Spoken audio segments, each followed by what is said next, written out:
போன வாரத்திலே எபேசு சபையில் காணப்பட்ட குறை குறையாக ஆண்டவர் கண்டதை குறித்து பார்த்தோம். தொடர்ந்து வெளிப்படுத்தின விசேஷத்திலே ஆண்டவர் இயேசு கிறிஸ்து 2 சபையை குறித்து மட்டுமே குறை சொல்லவில்லை. அதிலே ஒரு சபை தான் சிமிர்னா சபை. அந்த சிமிர்னா சபையின் தூதனுக்கு எழுதும்போது ஆண்டவர் சொல்லுகிற காரியம், உன் கிரியைகளை அறிந்திருக்கிறேன், உன் உபத்திரவத்தையும் அறிந்திருக்கிறேன். நீ ஐஸ்வர்யம் உள்ளவனாய் இருந்தும் உனக்கு இருக்கிற தரித்திரத்தையும், தங்களை யூதர் என்று சொல்லியும் யூதராயிராமல் சாத்தானுடைய கூட்டமாய் இருக்கிறவர்கள் செய்யும் தூஷணத்தையும் அறிந்திருக்கிறேன் என்று சொல்லி ஆண்டவர் சில காரியங்களை குறித்து இங்கே சொல்லுகிறார். அவர்களுடைய பிரச்சனைகளை குறித்து நான் அறிந்திருக்கிறேன் என்று சொல்லி சொல்லியிருக்கிறார். இப்போ இதுல அவர்களுடைய கிரியைகள், அவர்களுடைய செயல்கள் அது நன்றாக இருக்கிறது. மட்டுமல்ல, அவர்கள் உபத்திரவப்படுகிறார்கள். உபத்திரவப்படுகிறதை ஆண்டவர் அறிந்திருக்கிறேன் என்று சொல்லி சொல்லுகிறார். பாருங்கள், ஆண்டவர் குறை சொல்லாத சபையில் மக்கள் உபத்திரவப்படுகிறார். இன்றைக்கு அநேகர் என்ன எண்ணுவார்கள், நம்முடைய ஏதாவது உபத்திரவம் வருகிறது என்று சொன்னால் அதற்கு காரணம் குறை. குறை இல்லை என்றால் என்ன வராது, உபத்திரவம் வராது என்பதாக சொல்வார்கள். ஆனால் இந்த சபையிலே ஆண்டவர் குறை சொல்லவில்லை. ஆனால் அங்கேயும் என்ன இருக்கிறது, உபத்திரவம் இருக்கிறது. அடுத்ததாக, நீ ஐஸ்வர்யம் உள்ளவனாக இருந்தும் உனக்கு இருக்கிற தரித்திரத்தையும் அறிந்திருக்கிறேன் என்று சொல்லி ஆண்டவர் சொல்லி, இந்த சபையில் உள்ளவர்கள் ஐஸ்வர்யவான்கள், செல்வந்தர்கள், ஆனால் தரித்திரர்கள். இது எப்படி ஒரே நேரத்திலே செல்வந்தர்களாகவும் தரித்திரர்களாகவும் இருக்க முடியும் என்று சொல்லி ஒரு கேள்வி வருகிறது அல்லவா? இப்போ ஆண்டவர் இங்கே சொல்லுகிறார், நீங்கள் செல்வந்தர்கள், நீ ஐஸ்வர்யவான் என்று சொல்லி ஆண்டவர் சொல்லுகிறார். நீ ஐஸ்வர்யவானாக இருந்தும் நீ ஐஸ்வர்யவானாகத்தான் இருக்கிறாய் என்று சொல்லி ஆண்டவர் சொல்லுகிறார். ஆனால் நீ ஏழையாகவும் இருக்கிறாய். இதை நாம் புரிந்து கொள்ள வேண்டும் என்றால், லூக்கா 12ஆம் அதிகாரம் 21ஆம் வசனத்தை நாம் புரிந்து கொள்ள வேண்டும். லூக்கா 12ஆம் அதிகாரத்திலே 16ஆம் வசனத்திலிருந்து ஆண்டவர் ஒரு உவமையை சொல்லுகிறார், ஒரு கதை சொல்லுகிறார். அங்கே ஐஸ்வர்யம் உள்ள ஒருவனுடைய நிலம் நன்றாக விளைந்தது. இங்கே ஆண்டவர் ஆரம்பிக்கும் போதே ஐஸ்வர்யம் உள்ளவன், பணக்காரன் என்று சொல்லி ஆரம்பிக்கிறார். பணக்காரன், ஒரு பணக்காரனை பற்றி ஒரு கதை சொல்லுகிறார். அந்த மனிதன் எந்த அடிப்படையில் பணக்காரன்? அவனுடைய பணக்காரன் நிலம் எல்லாம் நன்றாக விளைந்திருக்கிறது, நல்ல வருவாய் இருக்கிறது, அவனால் சேர்த்து வைக்கவே முடியாத அளவிற்கு வருமானம் திடீரென்று அது பெருகிவிட்டது. இப்போ அவன் என்ன சொல்லுகிறான், அந்த அவனுக்கு இருக்கிற அந்த செல்வம், அது நிமித்தம் அவன் சொல்லுகிற வார்த்தை, என் ஆத்துமாவே உனக்காக அநேக வருஷங்களுக்கு அநேகம் பொருட்கள் சேர்த்து வைக்கப்பட்டிருக்கிறது, நீ இளைப்பாறை புசித்து குடித்து பூரிப்பாக இரு என்று சொல்லுவேன் என்று தனக்குள்ள சிந்தித்துக் கொண்டான். இப்போ அவன் எவ்வளவு பெரிய பணக்காரன் என்று சொன்னால், இனி அநேக வருஷங்கள் அவனால் வேலை செய்யாமலே சும்மா படுத்துக்கொண்டே சாப்பிட்டு கொண்டே சும்மா இருக்க முடியும். அந்த அளவுக்கு செல்வம் சேர்த்து வைக்கப்பட்டிருக்கிறது. அவன் தனக்குள்ள அப்படி சொல்லிக் கொள்ளுகிற அளவுக்கு செல்வந்தவன். அப்படிப்பட்ட செல்வந்தவன் ஆண்டவர் இயேசு கிறிஸ்து கதை ஆரம்பிக்கும் போது செல்வந்தான் என்று சொல்லுகிறார். ஆனால் அந்த கதையை முடிக்கும் போது ஆண்டவர் ஒரு வார்த்தையை சொல்லுகிறார். என்ன? 21ஆம் வசனத்திலே, தேவனிடத்தில் ஐஸ்வர்யவானாக இராமல். அப்போ அவன் இந்த பூமியிலே பெரிய ஐஸ்வர்யவான், பெரிய செல்வந்தன், பெரிய பணக்காரன். அவனுக்கு வேலை செய்யாமலே உட்கார்ந்து சாப்பிடலாம் பல ஆண்டுகள். ஆனால் ஆண்டவர் சொல்லுகிறார், தேவனிடத்தில் ஐஸ்வர்யவானாக இல்லை. அவன் தேவனிடத்தில் ஐஸ்வர்யவானாக இல்லை, மாறாக இந்த பூமியிலே தனக்காக பொக்கிஷங்களை எல்லாம் சேர்த்து வைத்துக் கொள்கிறான். அப்போ இந்த பூமியிலே அவன் எப்படி இருக்கிறான்? பெரிய பணக்காரனாக இருக்கிறான். ஆனால் தேவனிடத்திலே அவன் செல்வந்தனாக இல்லை. அப்போ கடவுளுடைய பார்வையிலே இந்த பூமியிலே உள்ள பணம், செல்வம், சொத்து, இதன் அடிப்படையிலே ஆண்டவர் ஒரு மனிதனை செல்வந்தனாக பார்ப்பதில்லை. அவனுக்கு பணம் நிறைய இருக்கிறது என்கிறதற்காக கடவுள் அவனை செல்வந்தனாக பார்ப்பதில்லை. மாறாக பூமியிலே ஒருத்தன் ஏழையாகவே இருந்தாலும் அவன் கடவுளோடு உள்ள உறவிலே சரியாக இருக்கிற பட்சத்திலே, தேவனோடு உள்ள உறவிலே பெருகிக் கொண்டே போகிற பட்சத்திலே, வளர்ந்து கொண்டே போகிற பட்சத்திலே, தேவனை அறிகிறவர்கள் வளர்ந்து கொண்டே இருக்கின்ற பட்சத்திலே அவனை ஆண்டவர் ஐஸ்வர்யவானாக பார்க்கிறார். அதைத்தான் இங்கே வெளிப்படுத்தின விசேஷம் 2ஆம் அதிகாரத்திலே இந்த சிமிர்னா சபையை குறித்து ஆண்டவர் சொல்லும் போது சொல்லுகிறதை நான் பார்க்க முடியும். நீ ஐஸ்வர்யம் உள்ளவன், அதாவது நீ தேவனிடத்திலே ஐஸ்வர்யம் உள்ளவன். ஆனால் பிரச்சனை என்னவென்றால், இந்த பூமியிலே மக்கள் உன்னை எப்படி பார்க்க மாட்டார்கள்? நீ பணக்காரன் என்று சொல்லி பார்க்க மாட்டார்கள். பூமியிலே மக்கள் எப்படித்தான் பார்ப்பார்கள்? ஏழையாகத்தான் பார்ப்பார்கள். நீ என் தேவனிடத்தில் ஐஸ்வர்யம் உள்ளவனாக இருந்தாலும் நீ நீ ஏழையாக இருக்கிறதை நான் அறிந்திருக்கிறேன் என்றுதான் ஆண்டவர் அங்கே சொல்லுகிறார்.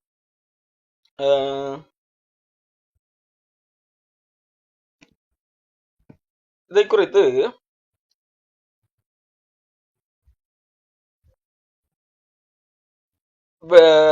ஒரு திருவிவிலியத்திலே சொல்லப்பட்ட வார்த்தையும், உன் துன்பத்தையும் ஏழ்மையையும் நான் அறிவேன். நீ இந்த பூமியிலே துன்பப்படுகிறாய், நீ பூமியிலே ஏழ்மையாக இருக்கிறாய், இதை நான் அறிவேன். ஆனால் உண்மையிலே நீ ஏழை அல்ல, உண்மையிலே நீ செல்வம் பெற்றிருக்கிறாய் என்று எழுதப்பட்டிருக்கிறது. உன் துன்பத்தையும் ஏழ்மையும் நான் அறிவேன், ஆனால் உண்மையில் நீ செல்வம் பெற்றிருக்கிறாய் என்று சொல்லி அந்த திரு விவிலியத்திலே உள்ள மொழிபெயர்ப்பு இருக்கிறது. அப்போ கடவுள் எப்படி பார்க்கிறார் என்று சொன்னால், இந்த பூமியிலே நமக்கு எந்த அளவுக்கு செல்வம் இருக்கிறது, பூமியிலே எந்த அளவிற்கு பணம் இருக்கிறது, பொருள் இருக்கிறது என்கிற அடிப்படையிலே ஆண்டவர் பார்ப்பதில்லை. அதேவேளை இன்னொரு உண்மையை புரிந்து கொள்ள வேண்டும். கடவுளிடத்திலே நாம் நன்றாக மனரம்யமாக குறைவற்றவர்களாக இருந்தால் கடவுள் இந்த பூமியிலே பணக்காரர்களாக வைப்பார் என்கிற பொய் இந்த வசனத்தின் மூலம் உறுதிப்படுகிறது. இன்னைக்கு அநேகர் சொல்வது என்ன? நீங்கள் பணக்காரனாக வேண்டுமா, கடவுளிடத்திலே நீங்கள் என்னது ஒரு கடவுளுக்கு அதிகமாக கொடுக்க வேண்டும், அப்பொழுது கடவுள் உங்களை பூமியிலே பணக்காரராக வைப்பார் என்று சொல்வார்கள். அல்லது நீங்கள் இந்த கட்டளைகளுக்கெல்லாம் கீழ்ப்படிந்தால் கடவுள் இந்த வாக்குத்தத்தத்தின் மூலம் ஆசீர்வதிப்பார், நீங்கள் பணக்காரராவீர்கள் என்றும் சொல்வார்கள். ஆனால் இந்த சிமிர்னா சபையை பாருங்கள், இவர்கள் தேவனிடத்திலே ஐஸ்வர்யவான்களாக இருக்கிறார்கள், தேவனிடத்திலே செல்வந்தர்களாக இருக்கிறார்கள், தேவனிடத்திலே தேவன் பாராட்டுகின்ற விதத்திலே, அதாவது தேவன் குறை சொல்லாத விதத்திலே இருக்கிறார்கள். ஆனாலும் பூமியிலே ஏழையாக இருக்கிறார்கள், பூமியில உபத்திரவப்படுகிறவர்களாக இருக்கிறார்கள். அப்போ இன்றைக்கு பேசுகிறவர்களுடைய உபதேசத்துக்கும் வேதாகமத்து உண்மைக்கும் என்னது ஏணி வைத்தாலும் எட்டாத அளவிற்கு விஷயம் இருக்கிறது. காரணம், இன்றைக்கு உள்ளவர்களுடைய பேச்சு என்ன? நீங்கள் பணக்காரராக வேண்டும் என்பது கடவுளுடைய சித்தம், நீங்கள் பணக்காரராக வேண்டும் என்பதற்காக தான் கடவுளே இந்த பூமியிலே ஏழையாக வந்தார் என்றும் சொல்வார்கள். ஆனால் அப்படியாக இருந்திருந்தால் இந்த சபை உண்மையிலே தேவனிடத்திலே செல்வந்தர்களாக இருக்கிறார்கள், அதே போல பூமியிலும் செல்வந்தர்களாக இருக்க வேண்டியதுதானே? ஆனால் இல்லை, இவர்கள் பூமியிலே எப்படி இருக்கிறார்கள்? ஏழையாக இருக்கிறார்கள். இதற்கு நேர எதிராக இன்னொரு சபை காணப்படுகிறது. அது வெளிப்படுத்தின விசேஷம் 3ஆம் அதிகாரத்திலே சொல்லப்பட்டிருக்கிறது. கடைசியாக சொல்லப்பட்ட சபை லவோதிக்கா சபை. வெளிப்படுத்தின விசேஷம் 3ஆம் அதிகாரம் 14 தொடங்குறது லவோதிக்கா பற்றி. அதிலே சொல்லப்படும் போது 17ஆம் வசனத்திலே லவோதிக்கா சபையை பற்றி ஆண்டவர் சொல்லுகிறார், நீ நிர்பாக்கியம் உள்ளவன், நீ பரிதபிக்கப்படத்தக்கவன், நீ தரித்திரன், நீ குருடன், நீ நிர்வாணி, இதை நீ அறியாமல் உண்மையில கடவுள் எப்படி சொல்லுகிறார் லவோதிக்கா சபையை?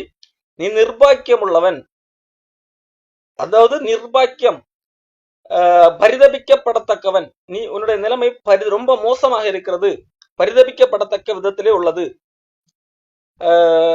தரித்திரன், நீ மிகவும் தரித்திர நிலைமையிலே இருக்கிறாய், நீ செல்வந்தனாக இல்லை, தரித்திரனாக இருக்கிறாய், மட்டுமல்ல நீ நிர்வாணியாக இருக்கிறாய், மட்டுமல்ல நீ குருடனாகவும் இருக்கிறாய் என்று சொல்லி ஆண்டவர் சொல்லுகிறார். ஆனால் உண்மையில இந்த பூமியிலே அவர்களுடைய நிலைமை எப்படி இருந்தது என்றால் இப்படி இல்லை. ஆண்டவர் இப்படி சொன்ன மாதிரி அவர்களுடைய நிலைமை இல்லை. அவர்களுடைய நிலைமை எப்படி இருந்தது? 18ஆம் வசனம், அவர்களை தங்களை எப்படி அதே வசனத்துல தான் அவர்கள் என்ன சொல்லுகிறார்கள்? நான் ஐஸ்வர்யவான். லவோதிக்கா சபையர் தங்களை எப்படி சொல்லுகிறார்கள்? நாங்கள் ஐஸ்வர்யவான் என்று சொல்லுகிறார்கள். திரவிய சம்பன்னர், எங்களுக்கு அதிக சொத்துக்கள் இருக்கிறது, அதிக பொருட்கள் இருக்கிறது என்று சொல்லி அவர்கள் சொல்லுகிறார்கள். மட்டுமல்ல எனக்கு ஒரு குறைவும் இல்லை. அப்போ எல்லாம் எல்லாம் இருக்கிறது என்று சொல்லுகிறார். எனக்கு என்னது பார்வை நன்றாக தெரிகிறது என்றெல்லாம் சொல்லுகிறார். இப்போ இந்த பூமியிலே அவர்கள் எப்படி இருந்திருக்கிறார்கள்? சம்பிரமமாக, தரித்திரராக இல்ல, பணக்காரர்களாக இருந்திருக்கிறார்கள். ஆனால் ஆண்டவர் அவர்களை எப்படி பார்த்தார்? அவர்கள் தங்களை சொல்லும் போதே எப்படி சொல்வார்கள்? நாங்கள், எங்களுக்கு ஒரு பிரச்சனையும் கிடையாது, நாங்கள் மிகுந்த ஆசீர்வாதமாக இருக்கிறோம் என்று சொல்லி சொல்வார்கள். ஆனால் அவர்கள் அவர்களுடைய உண்மையான நிலைமை ஆண்டவர் சொல்லும் போது, நீ நிர்பாக்கியம் உள்ளவன், நீ பரிதபிக்கப்படத்தக்கவன், நீ தரித்திரன், நீ குருடன் என்று சொல்லி ஆண்டவர் சொல்லுகிறார். அப்போ ஆண்டவருடைய பார்வையும் இந்த மக்களுடைய பார்வையும் வித்தியாசமாக இருக்கிறது.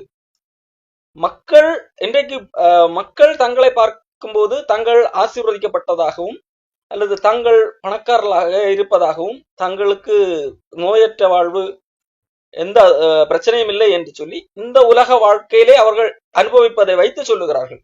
ஆனால் ஆண்டவர் அதை பார்ப்பதில்லை. ஆண்டவர் அதை வைத்து ஒரு மனிதன் செல்வந்தனாக இருக்கிறானா, நோயற்றவனாக இருக்கிறானா, ஆடை உள்ளவனாக இருக்கிறானா என்று பார்ப்பதில்லை. அவன் ஆண்டவரிடத்திலே எப்படிப்பட்ட உறவிலே இருக்கிறான், தன்னுடைய தேவனை குறித்த அறிவிலே அந்த வளர்ச்சி எப்படி இருக்கிறது என்கிற அடிப்படையிலே அவர் பார்க்கிறவராக இருக்கிறார். ஆகவேதான் இந்த சிமிர்னா சபையை குறித்து ஆண்டவர் சொல்லும் போது, நீ ஐஸ்வர்யவான், தேவனிடத்துல நீ ஐஸ்வர்யவான், ஆனால் இந்த பூமியில நீ ஏழையாக இருக்கிறார் என்று சொல்லி ஆண்டவர் சொல்லுகிறார்.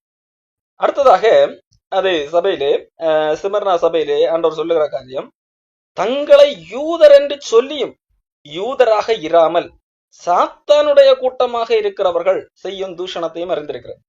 இப்போ இவர்களை குறித்து அன்றைக்கு இருந்த யூதர்கள் தூஷித்திருக்கிறார்கள். அதாவது யூதர்கள் கடவுளை, இயேசு கிறிஸ்துவை ஏற்றுக்கொள்ளாதவர்கள். அவர்கள் இந்த சிமிர்னா சபையை, இயேசு கிறிஸ்துவை ஏற்றுக்கொண்டவர்களை மிக தூஷணமாக பேசியிருக்கிறார்கள். இப்போ அவர்கள் உண்மையிலே யார்தான்? யூதர்கள் தான். ஆனால் ஆண்டவர் அதை எப்படி சொல்லுகிறார்? அவர்கள் தங்களை யூதர் என்று சொல்லிக் கொள்ளுகிறார்கள். ஏன்? அவர்கள் ஆபிரகாமுடைய அந்த சந்ததியிலே வந்த காரணத்தினால் அவர்கள் தங்களை யூதர் என்று சொல்லிக் கொள்ளுகிறார்கள். ஆனால் அவர்கள் உண்மையிலேயா? அவர்கள் கடவுளுக்கு இயேசு கிறிஸ்துவை ஏற்றுக்கொள்ளாதபடியினால், சத்தியத்தை புறக்கணித்தபடியினால் அவர்களை கடவுள் யூதராக பார்ப்பதில்லை. அவர்கள் சாத்தானுடைய கூட்டமாக கடவுள் பார்க்கிறார். ரோமர் புஸ்தகத்திலே 2ஆம் அதிகாரத்திலே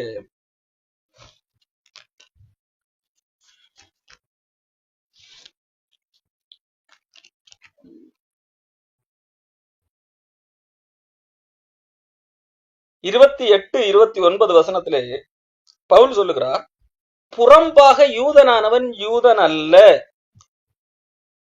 புறம்பாக மாம்சத்தில் செய்யப்படும் விருத்த சேதனமும் அல்ல, உள்ளத்தில் யூதனானவனே யூதன்,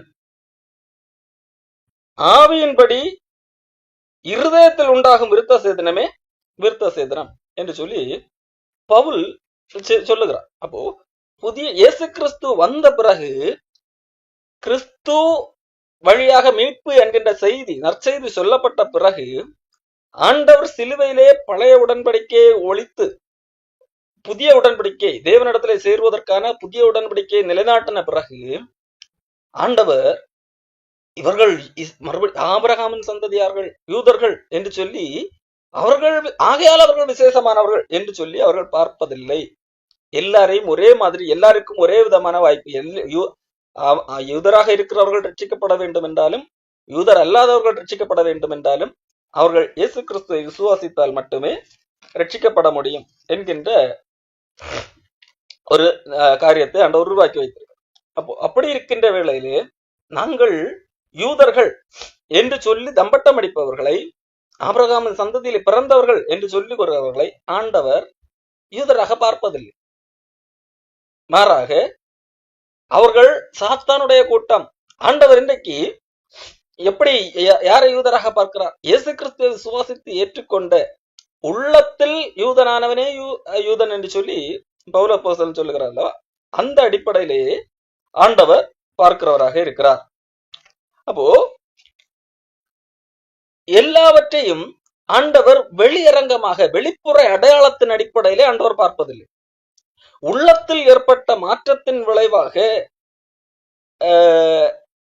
ஒரு மனிதன் புதிய மனிதனாக ஆகிற பட்சத்திலே அவன் தேவனால் காப்பாற்றப்பட்டவன் என்கிற அடையாளத்தின் அடிப்படையிலே ஆண்டவர் பார்க்கிறவராக இருக்கிறார். ஆகவே தான் இங்கே ஆண்டவர் சொல்லும் போது தங்களை யூதர் என்று சொல்லுகிறவர்கள், அவர்கள் ஏன் யூதர் என்று சொல்லுகிறார்கள்? அவர்கள் ஆபிரகாம் சந்ததியிலே வந்ததனால் தங்களை யூதர் என்று சொல்லுகிறார்கள். இயேசு கிறிஸ்து வாழ்ந்த காலத்திலே கூட அப்படி இருந்தார்கள். அவர்கள் யோவான் ஞானஸ்தானம் கொடுத்து கொண்டிருந்த போது அந்த அப்பொழுது சொல்லப்படுகிற அந்த வார்த்தை, தேவன் இந்த கல்லுகளினாலே ஆபிரகாமுக்கு பிள்ளைகளை உண்டு பண்ண வல்லவராக இருக்கிறார் என்று சொல்லி சொல்லப்படுது. அப்போ ஆபிரகாமுடைய சந்ததி என்ன என்று சொல்லி பெருமை பாராட்டாதீர்கள் என்று சொல்லி அங்கே சொல்லப்பட்டிருக்கு. அந்த அடிப்படையில தான் இங்கே சிமிர்னா சபையில் உள்ளவர்கள் இயேசு கிறிஸ்து ஏற்றுக்கொண்டதனால் அவர்கள் யூதர்களால் மிகவும் தூஷணமாக பார்க்கப்பட்டிருக்கிறார்கள். அநேக கலாத்திய சபைக்கு எழுதும் போதாகட்டும், அவர்கள் சபை மக்களுக்குள்ளாக கள்ளப்பது அந்த யூதர்களுடைய அந்த போதனை நியாயப்பிரமாணத்துக்கு கீழ்ப்படிய பண்ணும்படியாக அநேக வஞ்சகங்களை நுழைத்த காரியங்களை எல்லாம் பவுல் அங்கங்கே கடிந்து கொண்டிருப்பார். அப்போ யூதர்கள் நிமித்தமாக பல்வேறு பிரச்சனைகள் அன்றைக்கு கிறிஸ்தவ சபைகளுக்கு ஏற்பட்டது. அப்போ அவர்களை குறித்து இந்த சிமிர்னா சபைக்கு ஆண்டவர் சொல்லும் போது அவர்கள் சாத்தானுடைய கூட்டமாக இருக்கிறார்கள் என்று சொல்லி சொல்லுகிறார். அவர்கள் செய்யும் தூஷணத்தை அறிந்திருக்கிறேன் என்று சொல்லி ஆண்டவர் சொல்லுகிறார். அப்போ ஆண்டவர் தன்னுடைய பிள்ளைகள் தேவனால் காப்பாற்றப்பட்டிருக்கிறவர்கள் அவர்களுக்கு எதிராக ஒரு தூஷணம் வருகிறது என்கிறதற்காக உடனடியாக என்னது, உன்னை தூஷித்தவர்கள் மத்தியிலே உன்னுடைய தலையை உயர பண்ணும்படியாக அவர்கள் மத்தியிலே நீ பல மடங்கு பணக்காரராக மாறுவாய், அது நிமித்தம் அவர்கள் வெட்கப்பட்டு போவார்கள் என்றெல்லாம் வாக்கு தத்தம் இங்கே கொடுக்கவில்லை. ஆனால் இன்றைக்கு அப்படித்தான் இருக்கும் போதனை. உன்னுடைய எதிரிகள் உன்னை தூசித்தவர்கள் மத்தியிலே ஆண்டவர் என்னது உங்களை தலையை உயர்த்தி வைப்பார், அவர்கள் எல்லாம் வெட்கப்படுவார்கள் என்கிறதாக இன்றைக்கு சொல்லுவார்கள் அல்லவா?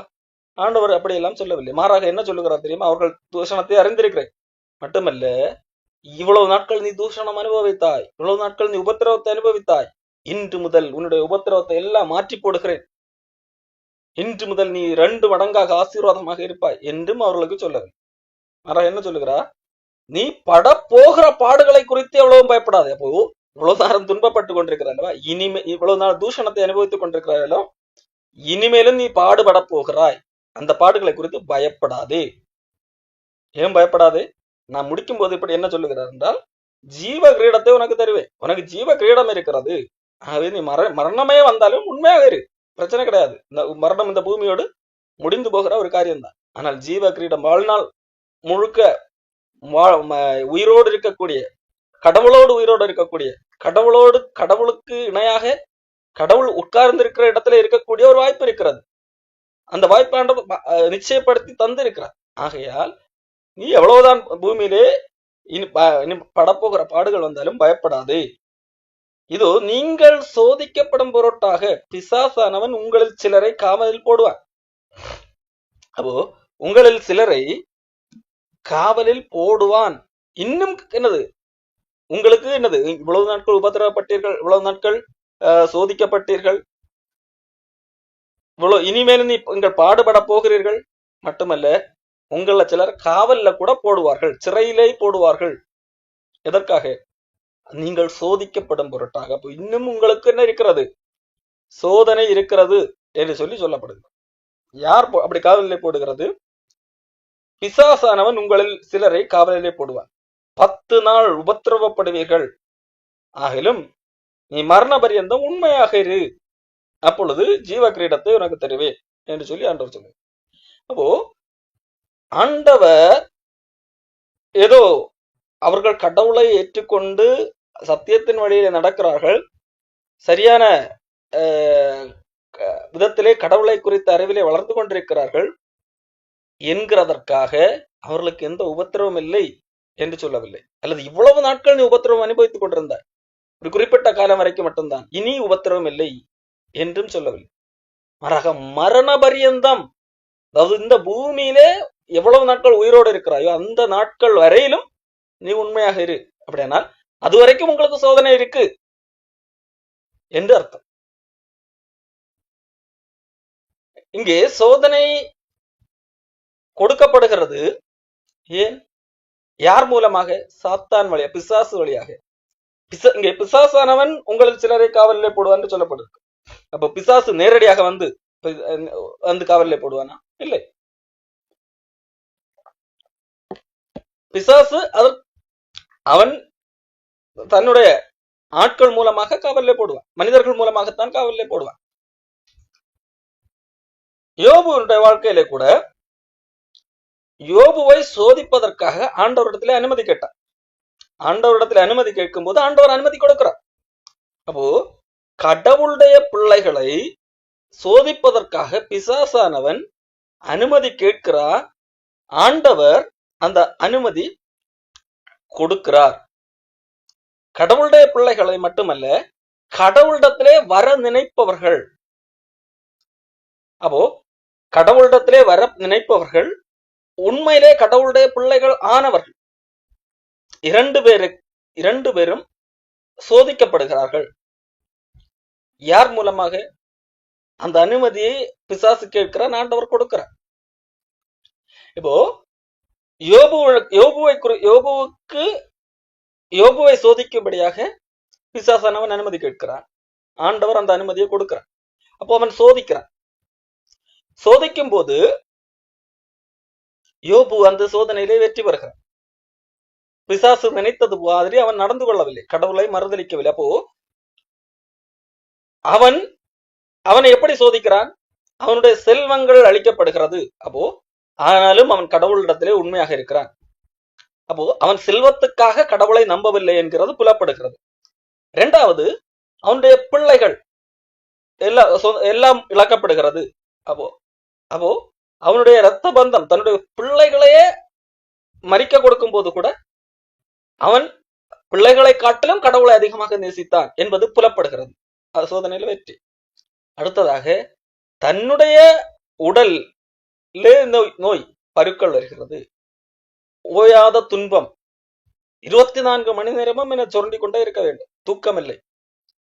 மனைவியினுடைய கேவலமான பேச்சு, தேவனை தூசித்து ஜீவனை விடும். அப்போ இது எல்லாம் பிசாசு நேரடியாக வந்து சொல்லவில்லை, மனைவி மூலமாக செய்ய வைக்கிறார். அல்லது அந்த பிள்ளைகள் மரித்ததாகட்டும், இது எல்லாமே பிசாசு நேரடியாக சில காரியங்களை செய்கிறார். ஆனால் சபையர் வந்து விழுகிறார்கள், அவர்களை கொண்டு செய்ய வைக்கிறார். அப்போ அங்கு ஆண்டவரிடத்துல அனுமதி கேட்கும் போது ஆண்டவர் அனுமதி கொடுக்கிறார் சோதிக்கும்படியாக. அப்போ எதற்காக? அந்த சோதனை முடியும் போதுதான் தெரியும் அவர்கள் உண்மையிலே எதற்காக கடவுளை பின்பற்றுகிறார்கள் என்பது. இந்த உலக காரியங்களுக்காக பின்பற்றினார்களா, இல்லை உண்மையிலே ஆண்டவருக்காகவே பின்பற்றினார்களா என்பது புலப்படும். அப்போ அந்த இடத்துல யோபு உண்மையிலே ஆண்டவரை பின்பற்றினான். இந்த உலகத்தில் உள்ள பணத்துக்காகவோ, தன்னுடைய பிள்ளைகளுக்காகவோ, குடும்பத்துக்காகவோ, தன்னுடைய உடல் ஆரோக்கியத்திற்காகவோ அவன் பின்பற்றவில்லை. உண்மையிலே கடவுளுக்காக கடவுளை பின்பற்றினான். அப்போ அந்த இடத்திலே சாத்தான் வெட்கப்பட்டான், அவன் உண்மையாக இருந்தான். இரண்டாவது, வேதாகமத்திலே பேதுருவை சோதிக்கும்படியாக சாத்தான் அனுமதி கேட்கிறான். ஆண்டவர் இயேசு கிறிஸ்து தன்னுடைய கடைசி நேரத்திலே சொல்லுவார், பேதுருவே, உன்னை சாத்தான் கோதுமையை சுளக்கினால் புடைவது போல புடையும்படியாக சாத்தான் அனுமதி பெற்றுக்கொண்டான், கேட்டான், நான் உனக்காக வேண்டிக் கொண்டேன் என்று சொல்லுவான். அப்ப பேதுரு என்ன சொல்லுவான்? நான் பார்த்துக்கல, இதெல்லாம் ஒரு பெரிய விஷயமா என்று சொல்லும் போதுதான் ஆண்டவர் சொல்லுவார், அவன் அதாவது தன்னுடைய இதிலே, தன்னுடைய மாம்ச பலத்திலே நான் எல்லாம் செய்ய முடியும், நான் எந்த சோதனையை வேண்டுமானாலும் ஜெயிக்க முடியும் என்கின்ற ஒரு உறுதியிலே இருந்தான். ஆனா ஆண்டவர் சொல்வார், நீ என்னது 3 முறை மறுதலிப்பாய். அவன் அந்த இடத்துல அந்த சோதனை வந்த போது அவன் மறுதளித்தான். அப்போ அந்த இடத்திலே அவனுடைய என்னது அந்த சோதனை மூலமாக அவன் என்ன நிலைமையில இருந்தான் என்று சொல்லி பேதுருவுக்கே புரிந்தது. ஆனால் அதை தொடர்ந்து தன்னுடைய நிலைமை உணர்ந்து மனம் திரும்புறான். ஓகே. மூணாவது, மத்தேயு புஸ்தகத்தில் நீங்கள் பார்த்தீர்கள் என்று சொன்னால் அங்கேயும் பிசாசு ஒரு அனுமதியை கேட்கிறான்.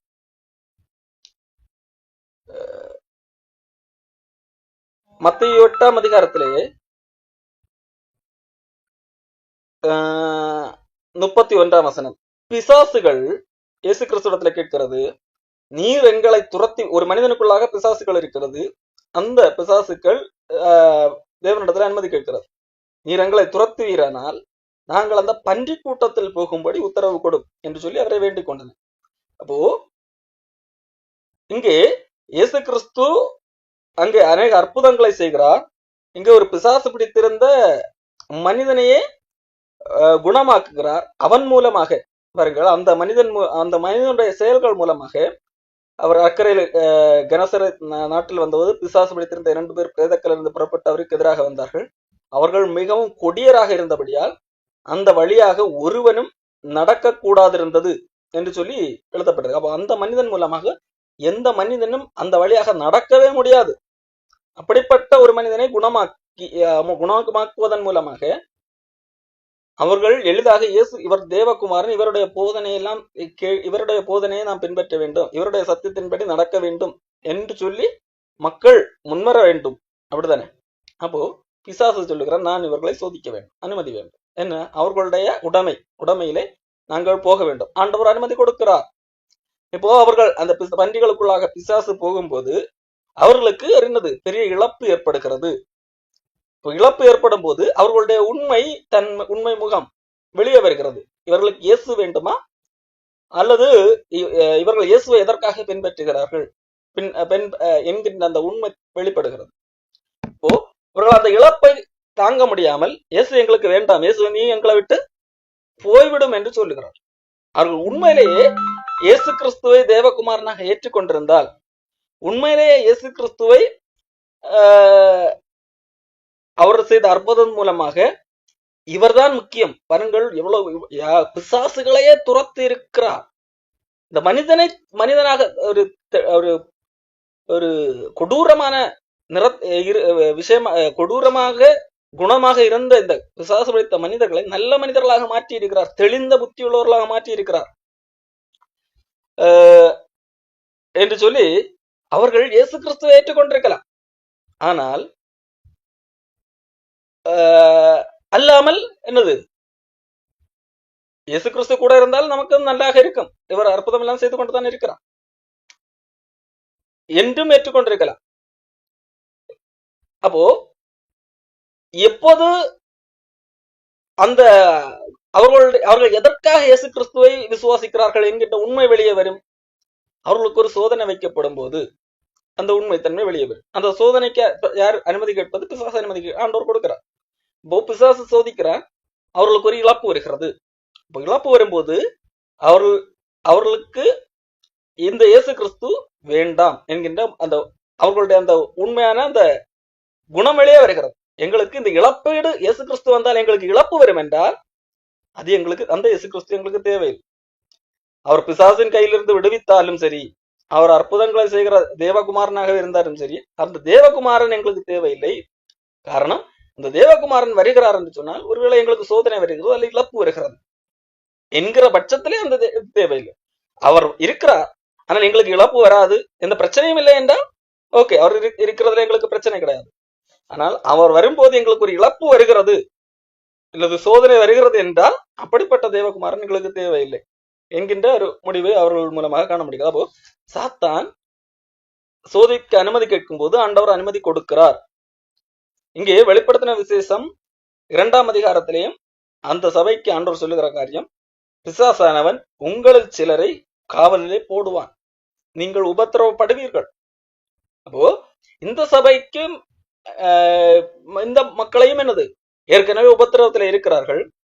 ஏற்கனவே இந்த பூமியிலே பார்க்கும்போது அவர்கள் ஏழைகளாக இருக்கிறார்கள். அவர்கள் இந்த யூதர்கள் செய்கிற அந்த தூஷணமான வார்த்தைகளை எல்லாம் கேட்டுக்கொண்டிருக்கிறார்கள். இன்னும் அவர்களுக்கு என்னது, அவர்களை உபத்திரவப்படுத்தும்படியாக சாத்தான் மேலும் அனுமதி கேட்டிருக்கிறார். அப்போ ஆண்டவர் சொல்லுகிறார், அவர் என்னது உபத்திரவப்படுத்துவார் என்று சொல்லி ஆண்டவர் அங்கே சொல்லுகிறதை பார்க்கலாம். அப்போ நீங்கள் உண்மையாக இருங்கள், மரணமே வந்தாலும் உண்மையாக இருங்கள். யாருக்காக? நீங்கள் இந்த கடவுளை பின்பற்றுகிறீர்கள், இயேசு கிறிஸ்துவை பின்பற்று.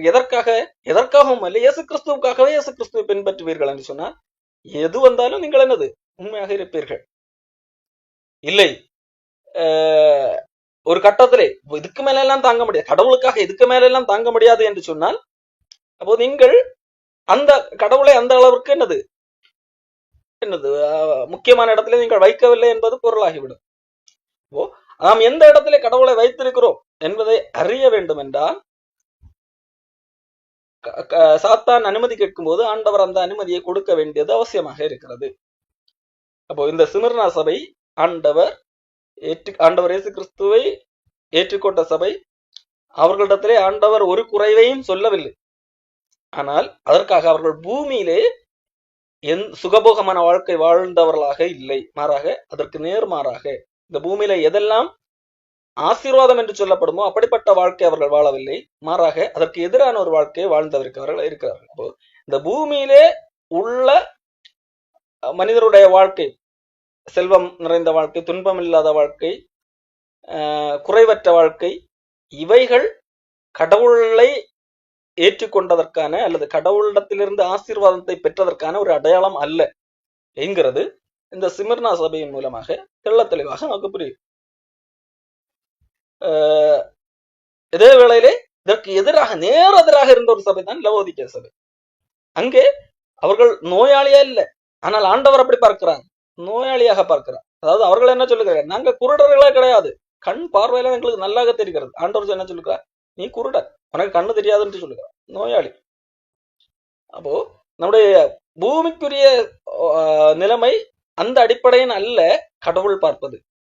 பூமியிலே செல்வம் சேர்த்து வைத்திருந்தால் பூமி இந்த உலகத்தின் அடிப்படையில் நான் சொல்லலாம், நான் பணக்காரன் என்று சொல்லி. ஆனால் கடவுள் நீ பணக்காரன் என்று சொல்ல மாட்டான், நீ தேவனிடத்துல ஐஸ்வர்யம் இல்லாதவன் என்று சொல்லுவார்.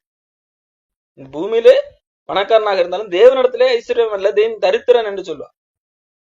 ஆகவே கடவுள் பார்க்கிற விதம் வித்தியாசமாக இருக்கிறது. அதை நாம் புரிந்து கொண்டு அதற்கேற்றபடி நாம் இருப்போம். தொடர்ந்து அடுத்த வாரத்திலே இன்று சபையை குறித்து பார்க்க